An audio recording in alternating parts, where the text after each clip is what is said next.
کسی بہترین اردو داں کا جملہ نہیں بلکہ یہ اللہ کا قرآن ہے۔ فرمایا مشکل میں تم ہو تو گراں میرے محبوب پہ گزرتا ہے۔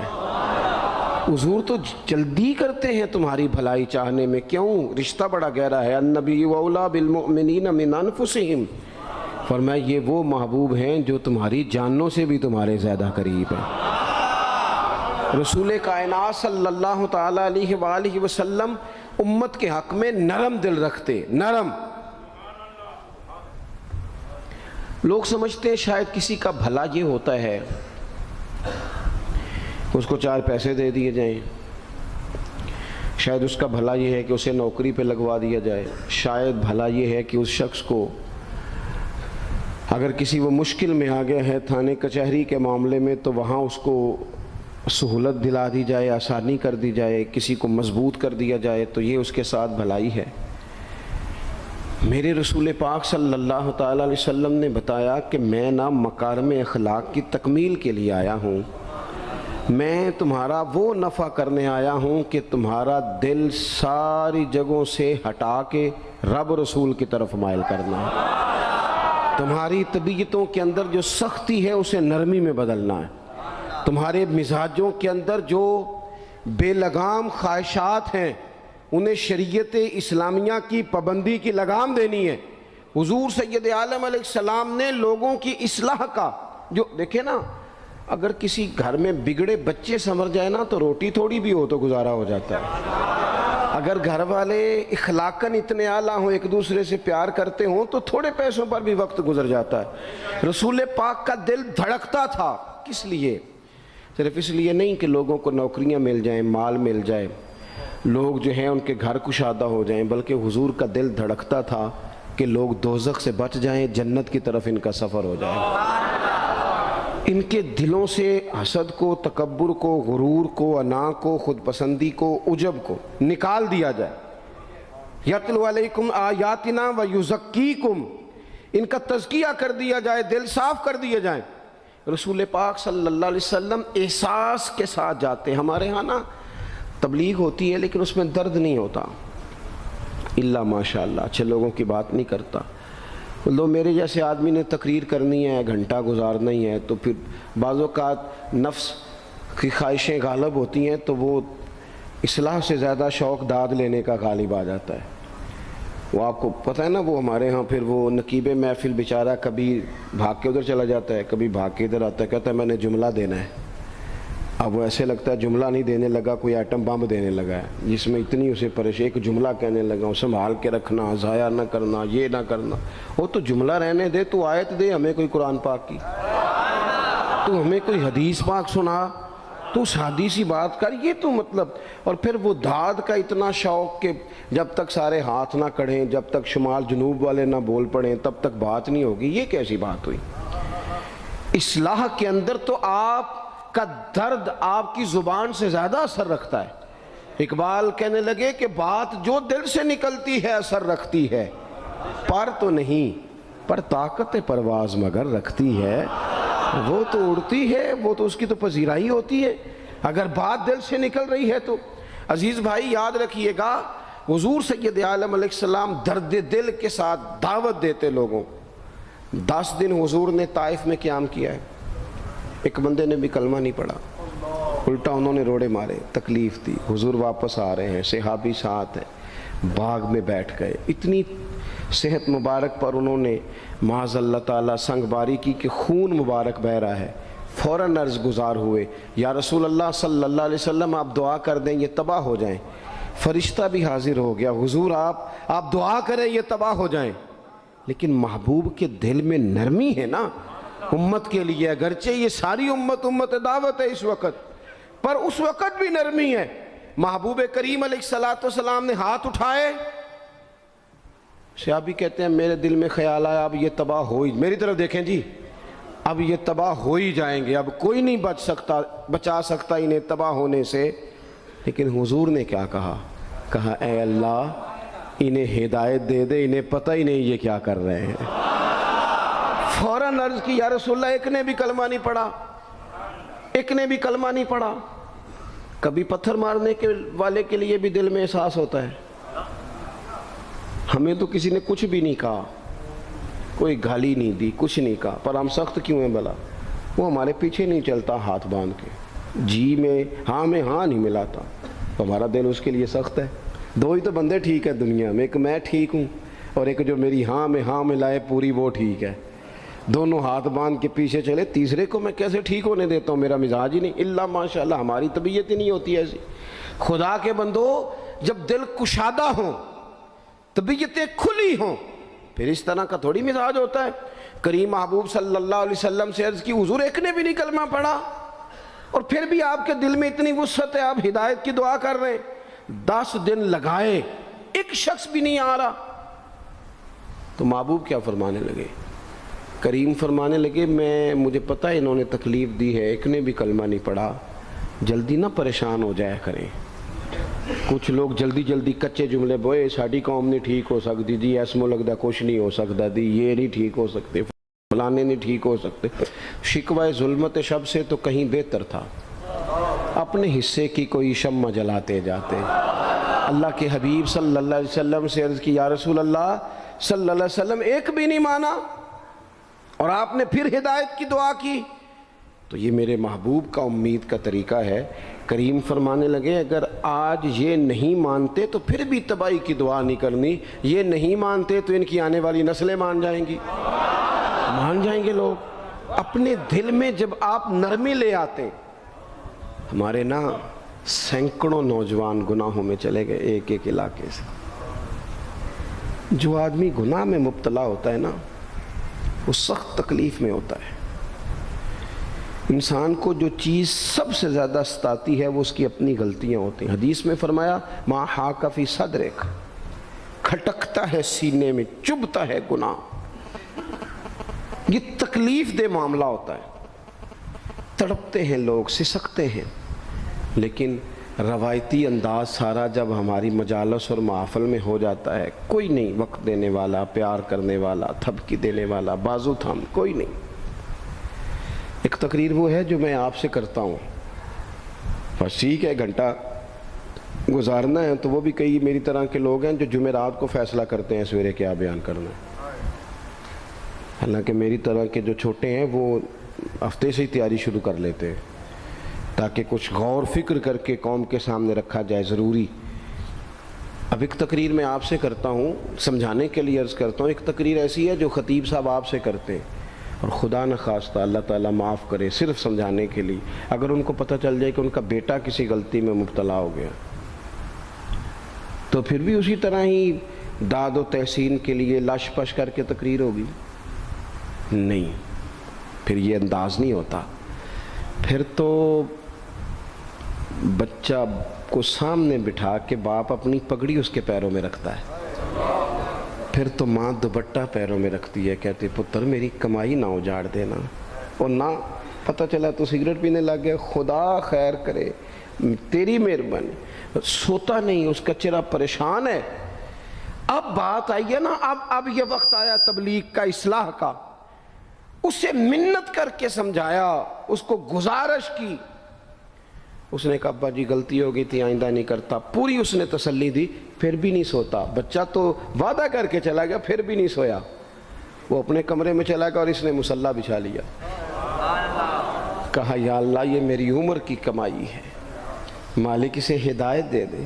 او بھائی جب تو اس انداز میں ملت کے ہر بیٹے کی اصلاح کرنے لگے گا، اور اس سے مراد صرف خطیب واعظ ہی نہیں، حضور نے ہم سب کے ذمہ لگایا تھا، بلغ عنی ولو آیا، ہم سب کی ذمہ داری ہے لوگوں کے لیے، لوگوں کو قائل کریں۔ مجھے بتاؤ اپنی ذات کے حق میں قائل کرنا ہو تو کرتے ہیں کہ نہیں؟ ہوتا ہے نماز کی دعوت ہم کیسے دیتے ہیں؟ ہم کہتے ہیں پڑھ لیے کر نماز، اتنے پیسے کہاں لے کے جائے گا، یہی دعوت ہوتی ہے نا۔ وہ کہتا ہے تو نے اپنی قبر میں جانا اور میں نے، یہ تو ہے ہمارا دین کے حق میں۔ وہ محفل میں آنا اگر ٹائم ملا تو ٹھیک، یہ ہے دین کے حق میں۔ اور جب اپنی باری آئے، کسی سے 50,000 روپے چاہیے تھے، فون کیا اس کو، ملنا تھا، وہ کہتا حکم کریں، کہتے نہیں ٹیلی فون والی بات نہیں، کہتے میں تو 2 بجے ملوں گا، تو 2:30 بجے میل پر، میں مل کے کر دی۔ پھر جاتے ہی اس سے 50,000 مانگا نہیں، پہلے منت کی، دکھ سنایا، پھر اسے ثابت کرایا کہ تیرے علاوہ دینا بھی کسی نے نہیں۔ سارے غلط بندے ہیں، تو ٹھیک ہے معاذ اللہ۔ پھر اس کو یہ بھی ثابت کرایا وقت پہ واپس کر دوں گا۔ اتنی ساری گزارش کر کے رو دھو کے جب وہ پورا قائل ہو گیا تو آخر میں کہا مجھے 50,000۔ صحیح کہہ رہا ہوں؟ ہاں نہ تو کرو نا، چلو ہلکا سا ایسے ایسے تو کرو نا، ہوتا ہے کہ نہیں ایسے؟ او بھائی اپنے حق میں قائل کرنا تھا تو تجھے سارا طریقہ آتا تھا، اور رب رسول کے حق میں قائل کرنے کا تجھے طریقہ ہی نہیں آتا، تجھے پتہ ہی کوئی نہیں کہ کیسے قائل کرنا ہے۔ اپنے لیے تو نے قائل مائل کرنا تھا، سارا پتہ تھا، سب خبر تھی کیسے منانا ہے، اور کسی کو مسجد کے لیے منانا تھا تو کہتا جی میری کو مانتے ہی نہیں، میری کون سنتا ہے۔ آپ جب تک اس درد سے، زازان نام کا ایک گویہ تھا بغداد میں، گاتا تھا، آواز بڑی سریلی تھی، بڑے لوگ اس کے گرد جمع ہو جاتے، حضرت عبداللہ ابن مسعود رضی اللہ تعالیٰ عنہ، حضرت عبداللہ ابن مسعود، یہ وہ خوبصورت ہستی ہیں کہ محبوب نے فرمایا ان سے قرآن سیکھا کرو، یہ اسی طرح پڑھتے ہیں جس طرح میرے اوپر نازل ہوا تھا۔ حضرت عبداللہ ابن مسعود رضی اللہ تعالیٰ عنہ صحابہ میں مفتی، صحابہ میں قاری، بڑے آدمی۔ حضرت عبداللہ ابن مسعود ایک دن گزر رہے تھے کسی مقام سے جہاں بھی وہ رہتا تھا، تو وہاں اللہ معاف فرمائے گانے بجانے کی مجلس سجی ہوئی تھی، وہ گا رہا تھا، آپ گزرے تو کانوں میں ہلکی سی آواز گئی، قریب ایک شخص سے پوچھا یہ کون ہے، کس کی آواز ہے؟ کہا حضرت یہ زازان نام کا ایک گویہ ہے۔ وہیں کھڑے کھڑے درد سے کہنے لگے کتنی سونی آواز ہے، کاش یہ قرآن پاک کی تلاوت کرتا، اتنی خوبصورت آواز ہے، کوئی تو ہو نا جو اس درد سے بات کرے، کاش یہ قرآن پاک پڑھتا۔ اور پھر دعا مانگتے آگے تشریف لے گئے۔ وہ جوان تھا، فارغ ہو کے باہر نکلا، لوگوں کا رش تھا، ایک شخص نے اسے روکے، کہا زازان ادھر آ، پتہ آج کیا ہوا؟ کہا جناب کیا؟ کہنے لگے جانتے ہو حضرت عبداللہ ابن مسعود کو؟ کہا جانتے ہیں۔ فرمایا وہ صحابی رسول صلی اللہ علیہ وسلم آج گزرے، تیری آواز ان کی سماعتوں سے ٹکرائی تو فرمانے لگے کاش یہ قرآن پاک پڑھتا۔ کہنے لگا صحیح بتاؤ انہوں نے میرا نام لیا ہے؟ صحیح بتاؤ میرے لیے کہا انہوں نے؟ میرے جیسے شخص کے لیے میں سوچ بھی نہیں سکتا، میں کہاں وہ کہاں، میرا نام لیا ہے؟ کہاں؟ تھوڑی دیر رکا، چند لمحوں پتہ نہیں سوچے کہاں کہاں کا سفر کر کے آئیں، وہ ساری سوچیں درد بن کے آنسو بنی، اور پھر آنسو داڑھی پہ ٹپکے چہرے پہ آئے۔ پھر لوگوں سے پوچھنے لگا گھر کا پتہ بتاؤ گے؟ کہا وہ فلاں جگہ پہ موجود ہیں۔ دوڑا گیا، دروازے پہ دستک دی، حضرت عبداللہ ابن مسعود آئے، کہا کون ہو بیٹا؟ کہنے لگے حضور میں وہی ہوں جس کے بارے میں آپ نے کہا تھا کاش یہ قرآن پڑھتا، میں آ گیا ہوں، پڑھا دے مجھے قرآن پاک، پڑھا دے۔ کوئی بیٹھا ہوا مجھے دور دعا دیتا ہے، میں ڈوبتا ہوں پر سمندر اچھال دیتا ہے۔ کسی سے تو آپ پیغام حق کہیں، کسی کو تو دعوت خیر دیں، یہ سب سے بڑا بھلا ہے۔ اگر کسی بد اخلاق کو با اخلاق کر دو گے نا، اس کی بیوی سکون میں آ جائے گی، اس کی ماں آرام سے سونے لگے گی، اس کا باپ کہے گا وہ حد ہو گئی، میرا پتر ٹھیک ہو گیا ہے، تمیز سے بات کرنے لگا ہے۔ بچے پریشان ہوتے ہیں، بچے، میں بیٹھا تھا کھانا کھا رہا تھا گھر میں، تو میرے گھر والے کہنے لگے مدرسے کا کوئی بچہ باہر ہے، بڑا سخت رو رہا ہے۔ میں نے کہا بلاؤ، کسی استاد نے ڈانٹ دیا ہوگا، تو بچہ میرے پاس ہے تو اس کا وجود کانپ رہا تھا۔ میں نے کہا پتر کیا ہوا؟ کہنے لگا پیر صاحب وہ میری امی تھے ابو کارفیر پہ لڑ دینے، کرو فون آیا ہے۔ تو میں نے کہا بیٹا پریشانی کی کیا بات ہے؟ کہنے لگے بڑی سخت لڑائی ہوتی ہے، میرے والد میری اماں کو مارتے، پھر ہم سارے بہن بھائی نا چارپائیوں کے نیچے چھپتے ہیں، تو وہ دور ہے، اس وقت تو 1.5 گھنٹے کا فاصلہ ہے، دور ہے میرا گھر، اور پتہ نہیں ہمارے گھر کیا ہو جائے گا۔ پیر صاحب آپ دعا مانگے نا، آپ دعا کریں نا، اس بچے کی کیفیت اور اس کے اوپر چھائی ہوئی آزمائش اور اس کے طبیعت میں اسے دیکھ کے میرے آنسو نکل گئے۔ کچھ دنوں کے بعد میں نے اس کے باپ کو بلایا، میں نے کہا خدا کے بندے، تیری انا اور تیری بیوی کی انا اتنی سخت ٹکراتی ہے کہ تیری اولاد پیس کے رہ گئی، کاش تو رسول اللہ کی اس صفت سے آگاہ ہوتا کہ خدا کے بندوں کو معاف کر دو، اللہ تمہیں معاف فرما دے گا۔ کاش تمہارے اندر وہ کیفیات ہوتی، تمہارے بچے میلوں دور رہ کے بھی تڑپتے ہیں کہ جانے گھر میں، کیوں؟ اس لیے کہ گنجائش نہیں دلوں میں، کوئی اخلاقی تعلیم نہیں۔ ہم نے اپنے گھروں کو خود اپنے ہاتھوں سے اتنا آزمائش کا گھڑا بنا لیا ہے، لڑائیاں، جھگڑے، مصیبتیں، کیوں؟ کہ پیسوں کی تو تبلیغ روز ہوتی ہے کہ کمانے چاہیے، مال کی تبلیغ تو روز ہوتی ہے، درد نہیں بٹتا، اخلاق کی بات نہیں ہوتی۔ او سجنوں، ہمارا غریب گھر تھا، پر میرے ابا جی جب گندم کا سیزن ختم ہوتا گھر میں لے کے آتے تو ہمارے گھر کے سین میں کھڑے ہو کے فرماتے، لو پتر کسی دا گھر وال نہیں تکنا، میں دانے پاتے نے پھڑو لیتے تو تہاڈی ماں نے اچار پا دیتا ہے، آپ پرواہ نہیں۔ اس سادگی کے ساتھ، اس آسانی کے ساتھ گزارا ہوتا تھا۔ میں نے ایک دفعہ کہا، میں نے کہا ابا جی لوگ بڑا بڑا پیغام دیتے ہیں، پیسے کماؤ پیسوں، آپ نہیں دیتے پیغام، چلیں یہ بتا دیں کوئی شے پسند نہیں کھانے میں؟ کہنے لگے بیٹا بھوک لگی ہو تو ہر شے پسند ہو، نہ لگی ہو تو نخرا ہی نخرا، اگر طلب ہوگی تو یہ بھی تمہیں نفع دے گا، لیکن اپنے گھر میں سکون رکھنا، اطمینان رکھنا، اس ٹینشن سے اپنے ایک دوسرے کو اخلاق کا سبق پڑھائیں، دلوں کی نرمی کا درس دیں، تھوڑی سی کوشش کریں جس سے ہمارے گھر بچ جائیں، اور اگر کوئی بندہ گناہگار نظر آئے تو اس پر تنقید نہ کریں، تنقید نہ کریں، مجھے صحیح بتانا، دل پہ ہاتھ رکھ کے۔ خدا نہ خواستہ کسی کا بچہ بچی معاذ اللہ، اللہ بچائے سب کو، بگڑ جائے تو کیا وہ چوک میں کھڑے ہو کے چسکے لے لے کے بتائے گا کہ بچہ میرا بگڑ گیا؟ بولو سارے، بولو جلدی سے۔ تو پھر پڑوسیوں کا بچہ بگڑا ہے تو پھر چسکے کیوں لیے؟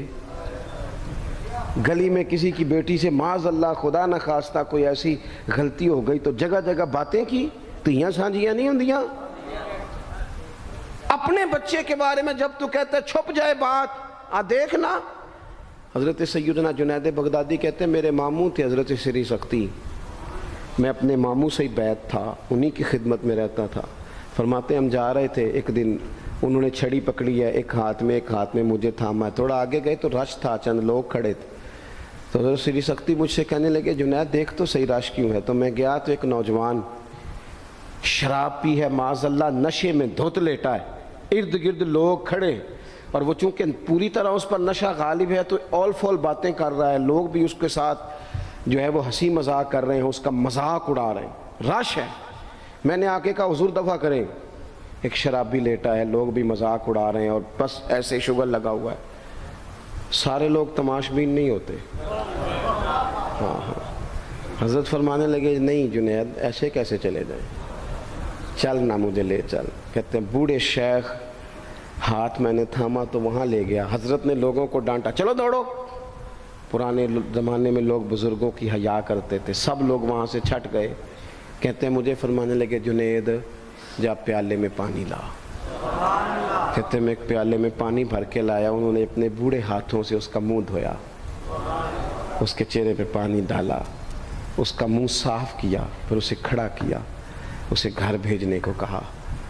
کہتے ہیں وہ وہیں ایک کونے میں سائیڈ پہ ہو گیا تو حضرت نا منہ دھو کے نا تھوڑی دیر چپ کر گئے، پھر 2-3 لمحے گزرے تو ان کی آنکھوں میں زور زور سے آنسو ٹپکے اور ہاتھ اٹھا کے کہنے لگے مالک میں تیرا کمزور بندہ ہوں، میں منہ دھو سکتا تھا، میں دل تو نہیں نہ دھو سکتا، جو میرے اختیار میں تھا میں نے کر دیا، باقی تو مقلب القلوب ہے، کر نہ کرم۔ یہ کسی ماں کا بیٹا ہے، کسی خاتون کا شوہر ہے، او بھائی جو نشے پہ لگ جائیں ان کے بچے باپ کے ہوتے ہوتے یتیموں جیسی زندگی گزارتے ہیں، لوگوں کے مانگ کے کپڑے پہنتے ہیں۔ کسی نے کہا تھا اگر دشمن سے زیادہ بدلہ لینا ہو تو اسے قتل نہ کرو، نشے پہ لگا دو۔ معاذ اللہ، اتنا لوگوں نے، کتنا عام نشہ ہو گیا۔ کہا اللہ میں نا منہ دھو سکتا ہوں، دل نہیں، دل تو دھو سکتا ہے، دھو دے۔ کہتے ہیں یہ کہہ کہ حضرت اٹھے تو میں نے عرض کی حضور ویسے منہ دھویا کیوں آپ نے؟ تو فرمانے لگے اس لیے دھویا ہے کہ جب تک منہ سے بدبو آتی رہے گی جتنے لوگ سونگتے رہیں گے اس کے شرابی ہونے کے گواہ بنتے رہیں گے۔ میں نے اس لیے دھو ڈالا ہے کہ ہو گئے پیچھے جو ہو گئے مزید گواہ نہ بنے، حضرت سری سختی کہتے ہیں میں نے، حضرت جنید بغدادی کہتے ہیں میں نے اسی رات تہجد کے وقت اٹھ کے حضرت کو وضو کرایا، میں نے ان کا بازو تھاما، میں ہی ان کو مسجد میں لے کے گیا۔ کہتے ہیں جب ہم مسجد میں پہنچے تو وہ کل دوپہر والا شرابی ہم سے پہلے مصلی پہ بیٹھا تھا۔ کہتے ہیں میرے دل سے آوازیں نکل رہی تھی، شیخ دیکھ لو پھر مالک کتنا کریم ہے، آپ نے منہ دھو ڈالا تھا، رب نے دل بھی دھو ڈالا، کرم فرما دیا۔ کوئی ہو نا جو ایسا کرے؟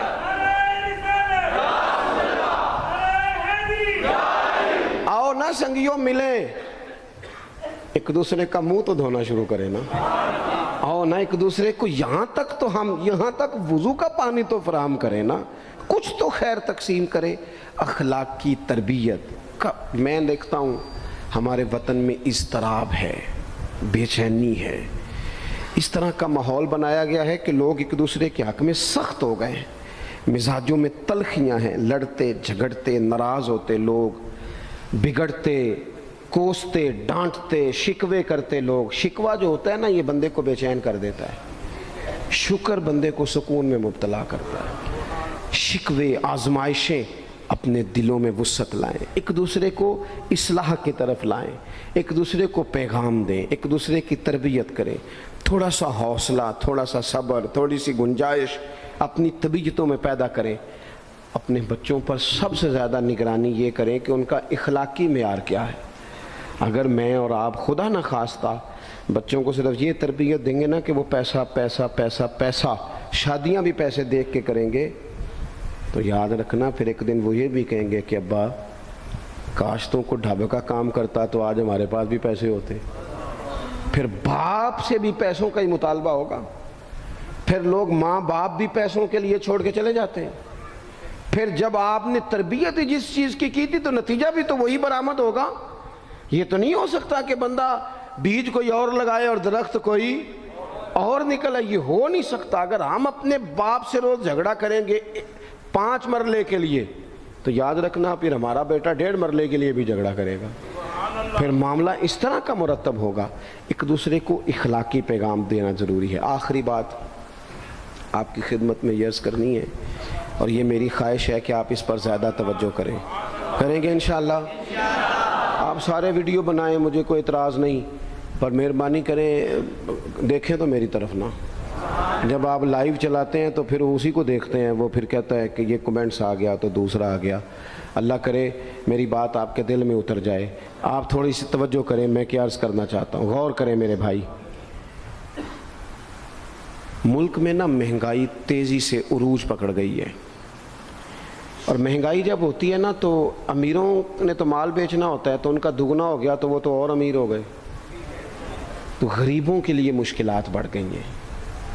جو طبقات بیچارے تنخواہ دار تھے، کمزور تھے، میری طرف دیکھیں جناب، وہ اور کمزور ہو گئے۔ ہمیں زیادہ تو نہیں لیکن اتنا ضرور کرنا چاہیے۔ یہ قرآن پاک دے دیں جی مجھے دے دیں، لے لیا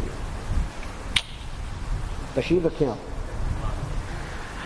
عزیز بھائی تھوڑا سا نا، زیادہ نہیں، 3 لوگ مل کے ایک غریب آدمی کا خیال تو رکھ ہی سکتے ہیں نا، لیکن غریبوں سے بھی عرض کروں گا سہارا بندوں کو نہیں بنایا کرتے، سہارا رب رسول کو بنایا کرتے۔ کسی سے تھوڑی سی مدد لینا تو ٹھیک ہے، چلو آگے جانے کے لیے تھوڑا سا سہارا لے لیں کہ اب مشکل ہے تو یہ کراس نہیں ہو رہا رستہ، تھوڑا سا سہارا تو لے لیں۔ لیکن جو لوگ مستقل سہاروں پہ آ جاتے ہیں ان کا تو پھر اپنی طاقت ہی ساری ختم ہو جاتی ہے۔ گردن کو جھکا دیتا ہے خیرات کا پتھر، جہاں میں مانگنے والوں کے سر کبھی اونچے نہیں ہوتے۔ تھوڑی سی ہم نے ایک دوسرے کی مدد کرنی ہے۔ جو لوگ زیادہ مالدار ہیں ان سے میری گزارش ہے کہ تھوڑے سے خرچے کم کر لیں، اپنے ہاتھوں سے تقسیم کریں۔ یہ چھوڑ دیں کہ وہ میرے چچا کے جو بیٹے ہیں وہ میرے ساتھ اچھا سلوک نہیں کرتے، وہ فلانے ہیں، وہ ان کا سلوک اگر وہ کریں گے تو اللہ سے اجر لیں گے۔ آپ اگر ان کو محسوس کرتے ہیں نا وہ غریب ہیں، ماموں کے بیٹے، چچا کے بیٹے، گلی والے، محلے والے، تو تھوڑا تھوڑا کر کے اپنے بھائیوں کی مدد کرنی شروع کریں۔ دیکھو عید پہ کپڑے تھوڑے لے لو نا،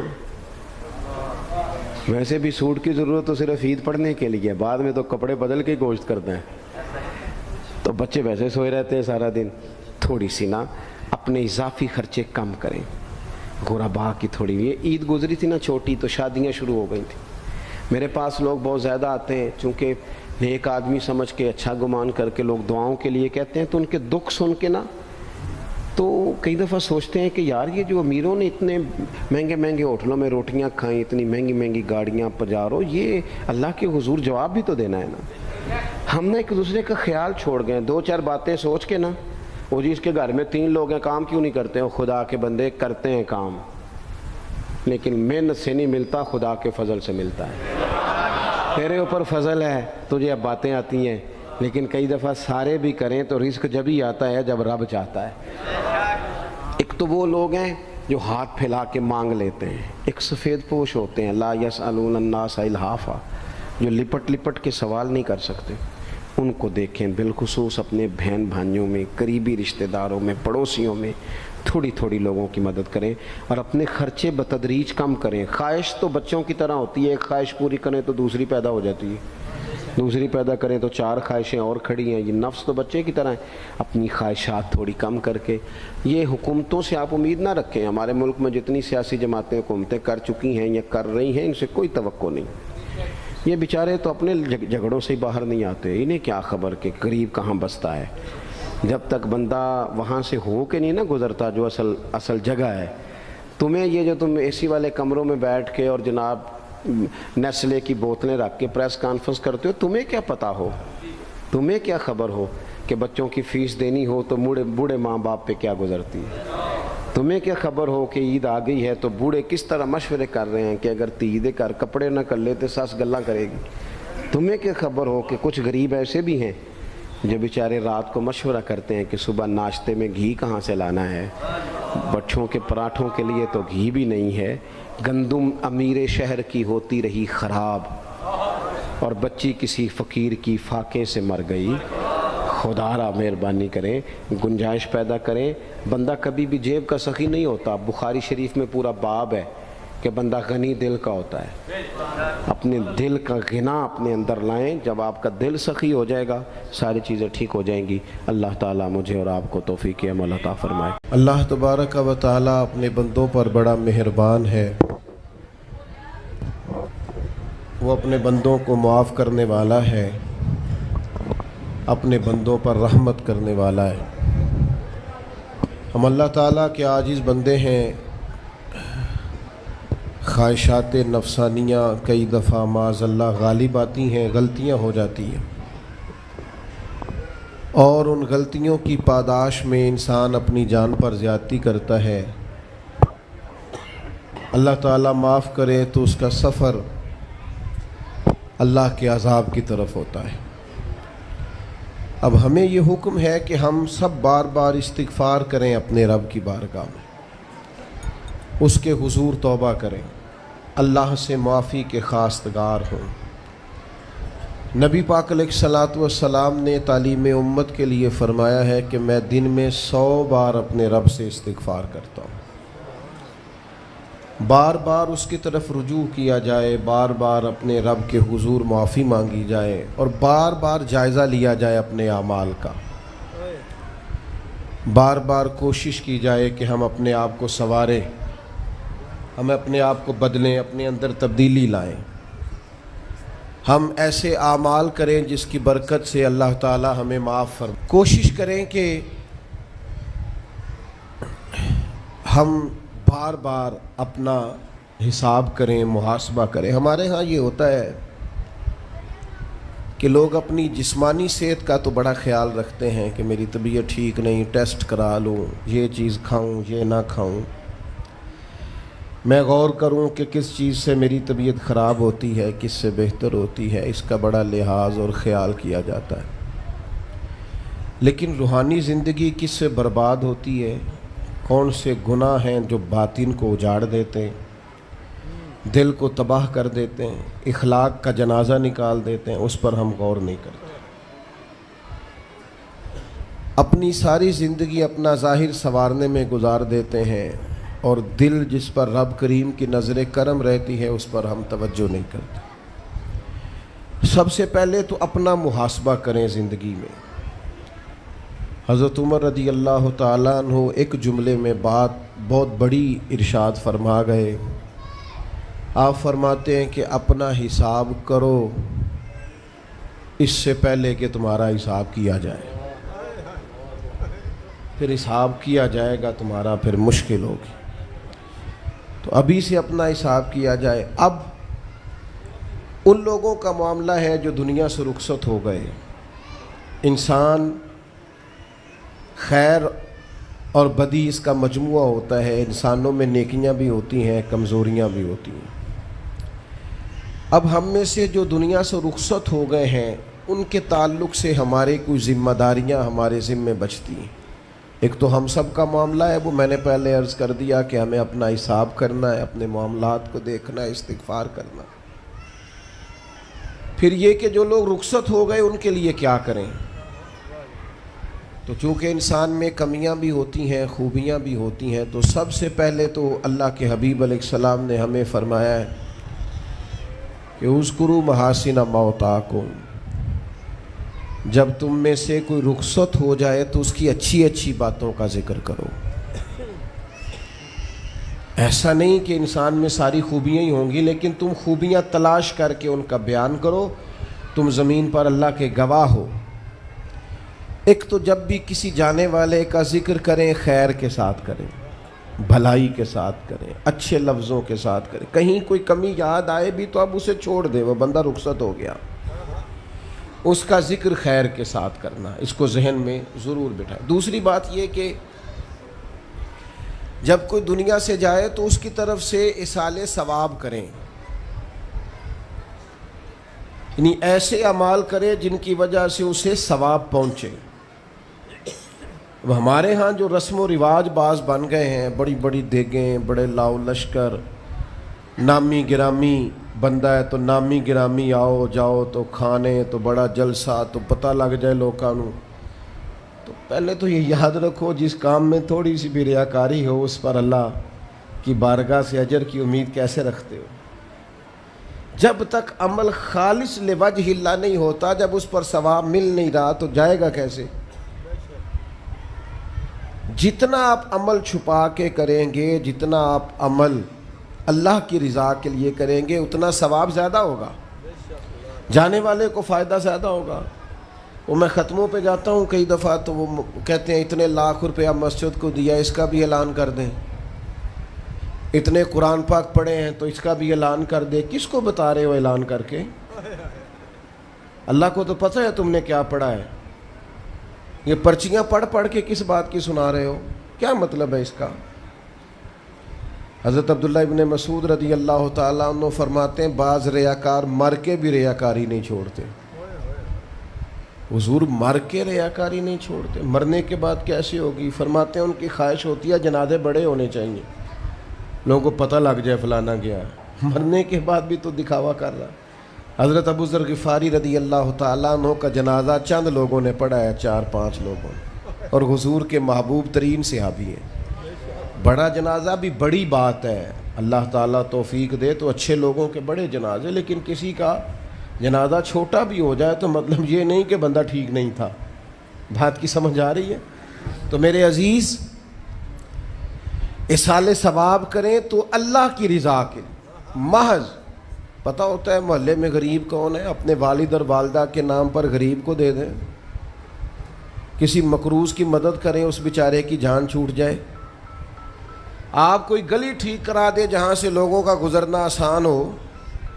آپ کچھ ایسا نظام کر دیں جس سے لوگوں کے لیے آسانیاں پیدا ہو جائیں. لیکن آپ محض وہی کام کریں گے جس سے دکھاوا ہوگا تو کیا امید کرتے ہیں اس پر اجر کی.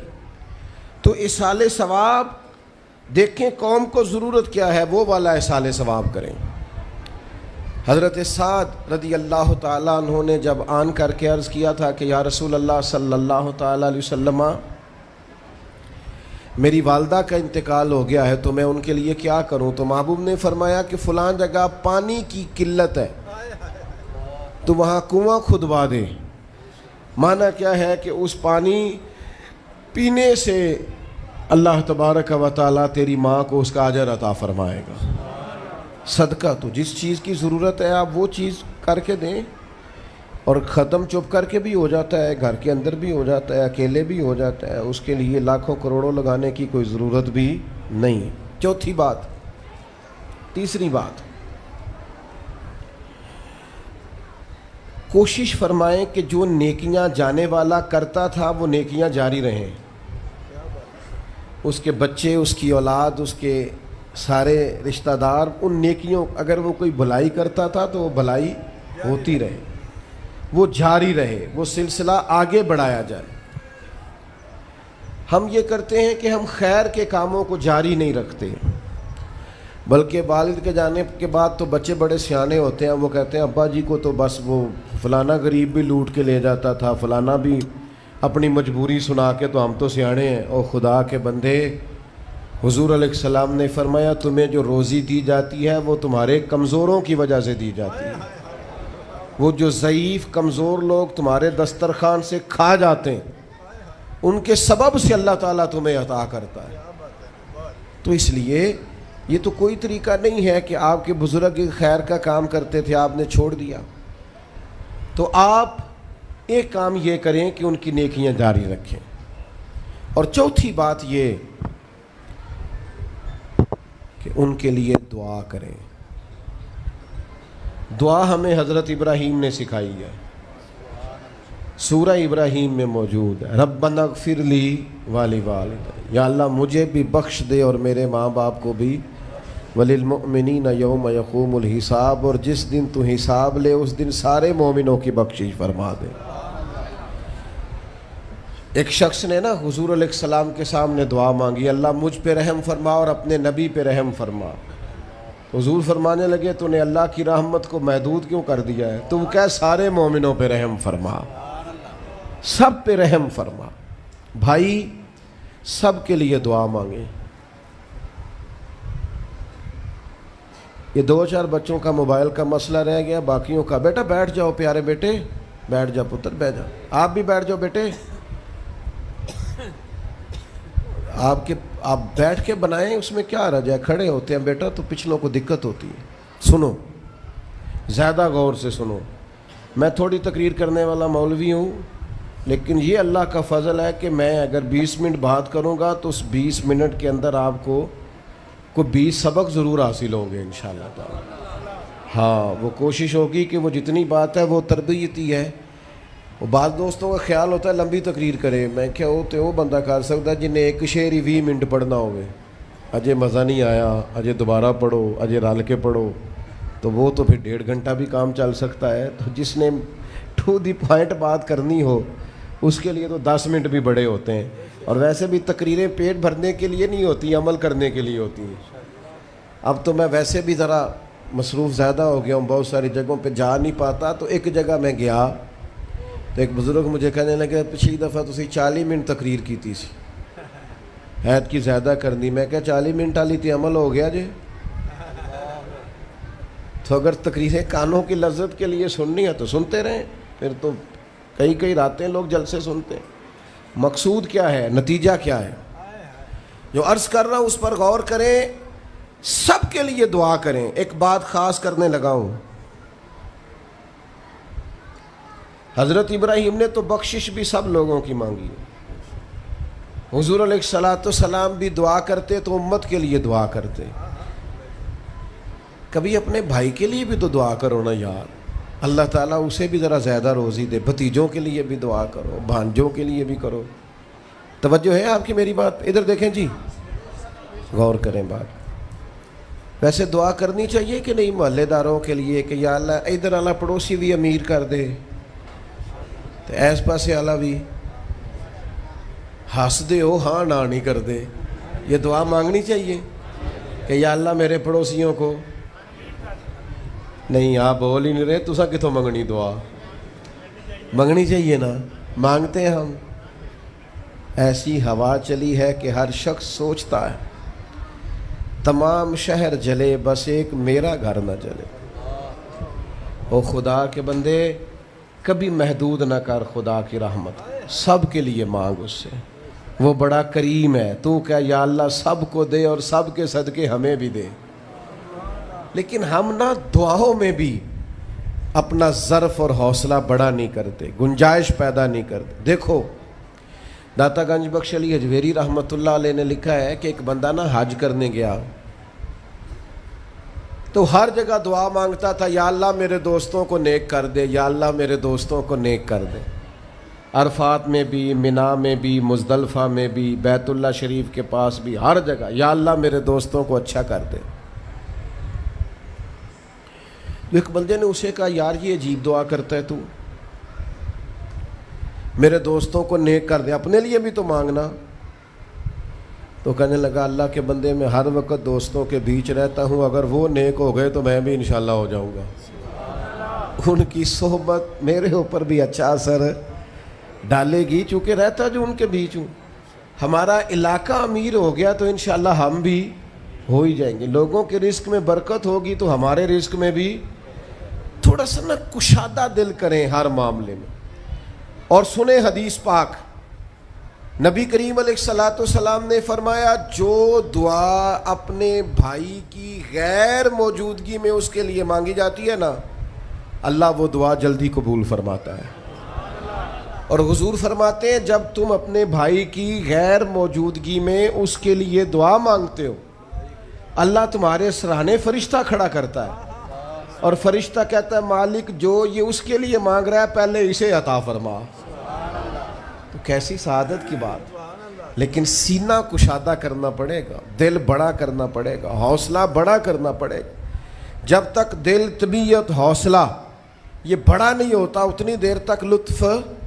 حضور کی ساری امت کے لیے دعا مانگیں کہ اے اللہ جتنے خوش عقیدہ ہیں محبوب کے غلام، سب کو جنت عطا فرما، سب کے لیے کھول دے دروازے جنت کے۔ دعا اللہ کی۔ اچھا پھر دعا مانگنی بھی ذرا ذوق سے چاہیے۔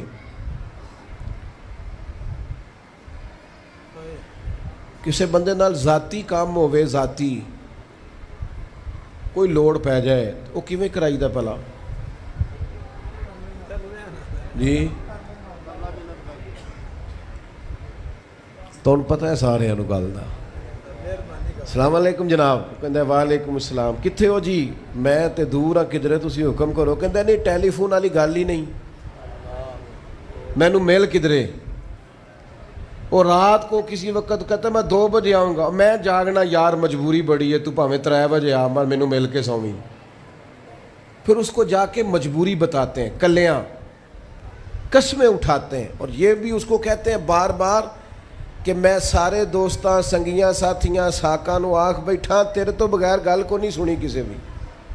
پورا قائل کرتے ہیں اس کو، پورا مجبور کر دیتے ہیں مدد کرے۔ کرتے ہیں کہ نہیں ایسا؟ لوگ کرتے ہیں نا۔ اور تمہیں پتہ ہے بندہ کیسے مانتا ہے، منا لیتے ہو تو سیکھ جاؤ نا رب کیسے مانتا ہے۔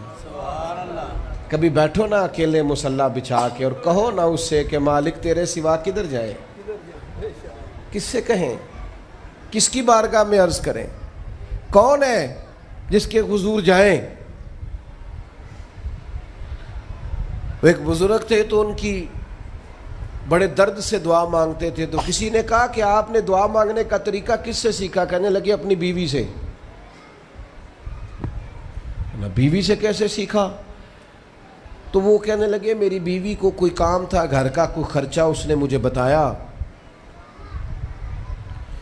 تو میں نے اسے کہا ابھی میرے پاس پیسے کوئی نہیں، آتے ہیں کہیں سے تو دیتا ہوں، کرا دیں گے۔ عورتوں کی عادت ہوتی ہے 2-4 دن کے بعد پھر یاد کرایا کہ وہ کام گھر کا ہونے والا ہے، پیدا کیا ہے، بتا تیری بارگاہ میں عرض نہ کروں تو پھر میں کس سے کروں؟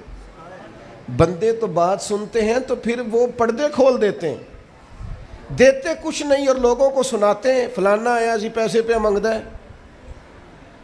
ایک سنگی سی ایک دفعہ تے انہیں پائی دا تگڑا ہے چنگا، دور کسی سنگی کو لونے کو مدد لئی تھوڑی، میں نے کہا یار تیرا بھائی ٹھیک ٹھاک ہے؟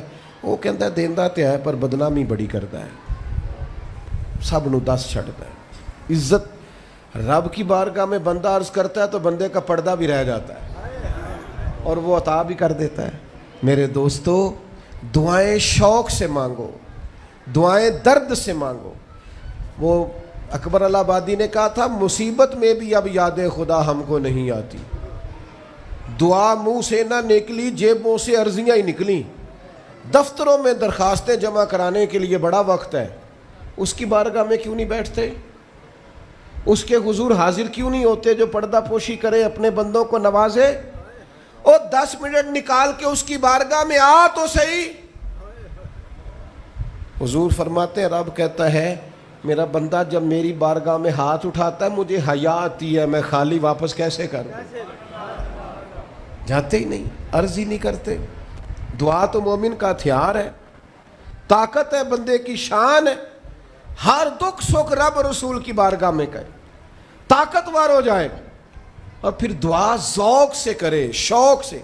میں چھوٹا سا آدمی ہوں، صبح مسجدوں میں نا قاری صاحب کے پاس، حافظ صاحب کے پاس بچے سبق پڑھنے آتے ہیں، الف با تا سا۔ میری طرح کا سب سے چھوٹا مولوی بھی سبق پڑھا رہا ہو نا، تو بچہ سبق پڑھاتے ادھر ادھر دیکھے تو قاری صاحب تھپڑ مارتے، کہتے ادھر تاک کوئی سبق میرے سے پڑھ رہا، دیکھ ادھر رہا ہے۔ اور بات بھی ٹھیک ہے کہ وہ بچہ کیسے پڑھے گا جس کا دھیان ہی نہیں، لفظوں کی پہچان ہی نہیں ہوگی۔ ڈانٹتے ہیں استاد ادھر توجہ کر۔ عجیب لوگوں نے رب سے دعا مانگ رہے ہیں، دھیان کسی اور طرف ہے، دل کسی اور طرف ہے، ذوق کسی اور طرف، توجہ ہی کوئی نہیں۔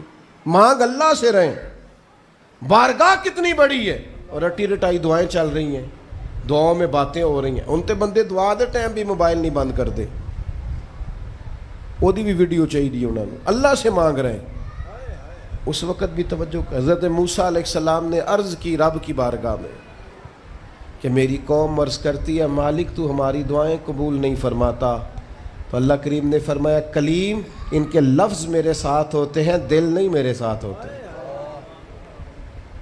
جملے رٹے رٹائے بولنا اور دل پتہ نہیں کہاں گردش کر رہا ہے۔ بات جو دل سے نکلتی ہے اثر رکھتی، پر نہیں طاقت پرواز مگر رکھتی۔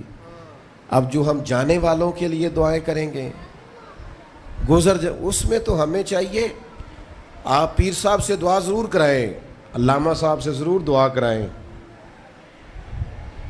لیکن جس ذوق سے پتر نے دعا مانگنی ہے نا والد کے لیے، وہ دوسرا کوئی نہیں مانگ سکتا۔ جو بیٹی نے دعا مانگنی ہے نا درد سے، وہ دوسرا کوئی۔ آپ خود دعا مانگیں، خود ختم شریف پڑھیں، خود تلاوت کریں۔ اسی بڑے منفرد لوگ ہاں، ہمارا یہ طریقہ ہے کہ ہم نے رویہ اس طرح کا بنایا ہوا ہے کہ قرآن شریف بھی کوئی اور ہی پڑھے گا ہمارے ابا جی کے لیے۔ وہ بھائی آپ بھی تو کوئی 2 سپارے پڑھے نا اپنے والد کے لیے۔ وہ میں انے قرآن پاک پڑھائے نے، تو آپ کنے پڑھے نے بھائی؟ ایک بھی نہیں، وہ سارے مدرسے کے بچے۔ اور پھر آپ نے ناراض نہیں ہونا میری بات سے، قرآن پاک کے بارے میں نبی پاک علیہ السلام نے فرمایا جب تک دل جمے پڑھو، اور جب دل نہ جمے طبیعت تھکے تو چھوڑ دو۔ تو جڑا اسی بالا نو بلانے ہیں مدرسیوں تو کہنے ہیں پورا قرآن پڑھ کے ہی اٹھنا جے، وہ دا کی مطلب ہے؟ ان کا دل کرے تو آدھا سپارہ پڑھیں، دل کرے تو 1 رکوع پڑھیں۔ آپ نے تو پابند کر دیا ہے۔ کس بنیاد پر پابند کیا آپ نے؟ آپ خود پڑھیں۔ اور پھر علماء نے لکھا ہے بچہ نیت کر لے والد کے لیے پڑھ رہا ہوں، کہنے کی بھی ضرورت نہیں، اللہ ثواب عطا کر دے گا۔ خود ایک سپارہ نہیں۔ اور بیٹا بیٹی بھائی سنیں میری بات، اللہ آپ کو سلامت رکھے، میری بات سنیں۔ اب ہم نے کرنا کیا ہے؟ اب کرنا یہ ہے کہ ہم نے خوب دعا کرنی ہے۔ آج بھی جن کے ختم کے لیے ہم آئے ہیں نا، ہمارا دل پورا لگ جائے، اس طرح بندہ رب کو مناتا ہے نا۔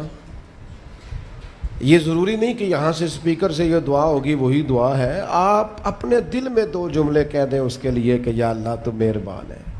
دیکھو لمبا نہیں یاد رکھتے لوگ، جو قبروں میں پڑے رہ گئے، آہستہ آہستہ بندے بھولنے لگتے ہیں۔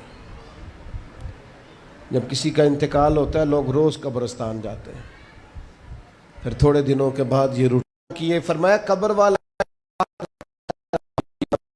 ماں، میرا باپ، میری اولاد میرے لیے دعا کریں، میرے اپنے میرے لیے دعا کریں۔ وہ تو انتظار کر رہا۔ دوستو اپنے جانے والوں کا بہترین تحفہ ان کے لیے دعا کرو. میری والدہ میرے والد چلے گئے, کوئی مجھ سے پوچھے نا ان کے لیے کیسے دعا کرتے تو میں کہتا ہوں میری سانسیں بھی دعا کرتی, میری دھڑکنیں بھی دعا کرتی. ایک دن نہیں, ایک دن میں کئی دفعہ جب بھی خیال آتا ہے ان کے, قرآن مجید نے خود توجہ دلائی, وَقُلْ رَبِّ ارْحَمْهُمَا كَمَا رَبَّيَانِي صَغِيرًا. اللہ کہتا ہے کہو اے اللہ ان دونوں پہ رحم فرما, جب میں چھوٹا تھا تو میری انہوں نے پرورش کی تھی. رب نے دعا سکھائی. بھائیو, صرف مسلمان کا آج موبائل بھی آباد ہے, فوٹو بھی آباد ہے, اور دسترخوان بھی آباد ہے, اور ہوٹل بھی آباد ہے. جس چیز کو آباد نہیں کرتے وہ مسلح ہے. مسلح کمزور ہے, مسلح طاقتور ہونا چاہیے. وہ بندہ طاقتور ہے جسے اللہ سے جڑنا آتا ہے, دعائیں مانگنی آتی, التجائیں کرنی آتی. خوب دعائیں مانگیں, خوب اس کی بارگاہ میں حاضری دیں. آخری بات آپ سب کے لیے میری یہ ہے کہ ہم سب نے دنیا کو چھوڑ کے جانا ہے. ہم دنیا میں اچھے عمل کرنے آئے ہیں. جڑا بچہ اتوں پردیس گیا ہے نا, ابا جی نے پلاٹ ویچیا ہے تے اماں نے زیور ویچیا ہے, وہ باہر کام نہ کرے تو جڑے اتوں کو بندہ جائے وہ کہندے یار تو کڈا بیوقوف ہے, تیری ماں پیو نے جڑے کام کر لیا تو وہ کردا ہی نہیں, ویلا پھرنا ہے. اور پھر میں نے سیانے لوگ دیکھے ہیں سعودی عرب میں 40 سال گزارتے ہیں پر وہاں گھر نہیں بناتے. دبئی میں, یورپ میں 40 سال گزارے, گھر نہیں کوئی, بلکہ جو کمبل خریدا تھا نا جاتے وقت واپسی تک وہی کمبل ہے. کیوں کہ وہ سمجھتے ہیں گھر تو پاکستان میں.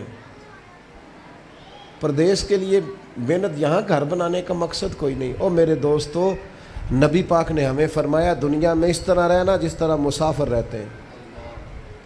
گھر تو تمہارا جنت میں, اصل ٹھکانہ تو آخرت کا ہے. لیکن ہم ساری تباہی اتار رہے ہیں, یہاں فارغ پھر رہے ہیں.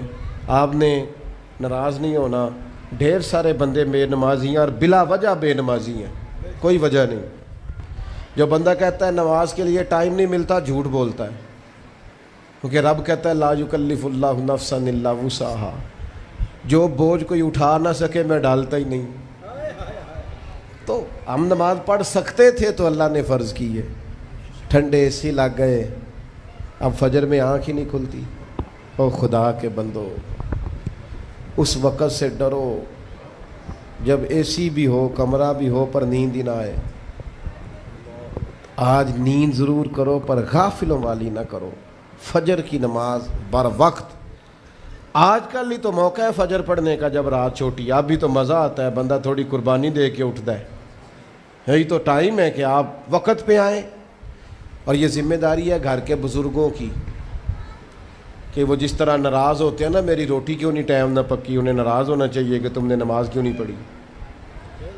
لیکن وہ ذات کے لیے ناراض ہوتے ہیں, دین کے لیے ناراض ہی نہیں ہوتے. اس پر ضرور توجہ کریں, بالخصوص اپنی نماز کا خاص. اور نوجوانوں سے کہوں گا, جو بندہ جوانی میں نمازی نہیں نہ ہوتا, بڑھاپے میں اس کے لیے عادت ڈالنا مشکل ہوتا ہے. ابھی سے نمازی ہو جاؤ, بڑا مزہ آئے گا, زندگی مینج ہو جائے گی. ہم تو بھائی ٹائم کے اتنے پابند ہی نہیں رہے. ساڈا تے ٹائم ہی ہے وے, زور تو پہلا زور تو بعد, عصر تو پہلا تے عصر تو, ہر چیز نماز کے ساتھ سیٹ ہے. بڑا مزہ آئے گا.